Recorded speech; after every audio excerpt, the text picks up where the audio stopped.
If we think we're burned out, how do we get over it?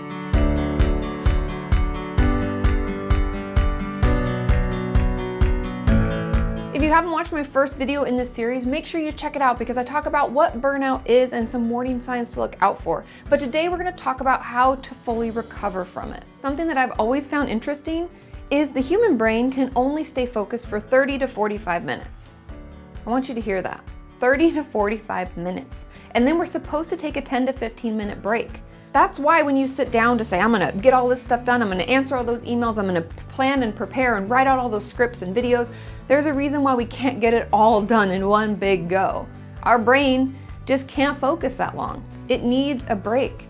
So make sure that when you're planning your day and you're scheduling your time, that for every 30 or 45 minutes, you're factoring in a 10 or 15 minute break, because we know through research that our brain works best that way, and we should work with ourselves instead of against ourselves. Am I right? Something I continually struggle with as a creator is taking real time off. And I put the real in there because we can say we're taking time off, like I can be on vacation, but if I'm vlogging it, or if I'm posting all of my Insta stories and Snapchats and all of the content I have to create, even when I'm away and on vacation, it doesn't feel like time off because I really don't get a break from being on and having to be a creator. Do you know what I mean? And so finding ways to take legitimate time off is really important. And the first word of advice that I have for this is taking internet-free days. Maybe it's just taking a few hours off in the afternoon where we put our phone in airplane mode and we shut our laptop and we just go for a walk. Imagine that. Because if we don't give ourselves that time, when are we going to think up new ideas of how to create or re-energize ourselves so we feel fully charged to go back in and do it again? For me, it's going for a walk without my earbuds and no phone so I can just hear the birds and actually be outside or communicate with my loved ones. Whatever works for you, find a way to take a break from being online and having to be a creator all the time. And piggybacking from that first tip rolls into the second, which is figuring out what fills you creatively. I'm reading this new book by Brené Brown that I really love, where she talks about how we need to inhale as much as we exhale. Exhale meaning all of the creative stuff we put out there. This is a tweet, this is a video, this is a photo that we've edited, this is a blog post, this is any kind of content that we put out is an exhale.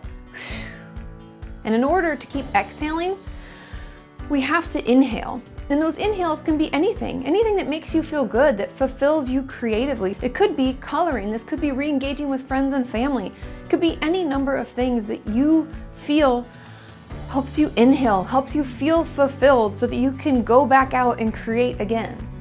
And my third tip, and something I'm always preaching to my audience and even to myself, is self-care. This can be diet and exercise. Those are things we hear a lot, but just consider what you're putting into your body and that you're making sure your body's moving for at least 30 minutes 3 times a day. Just getting your heart going, we know, is good for cardiovascular health and mental health.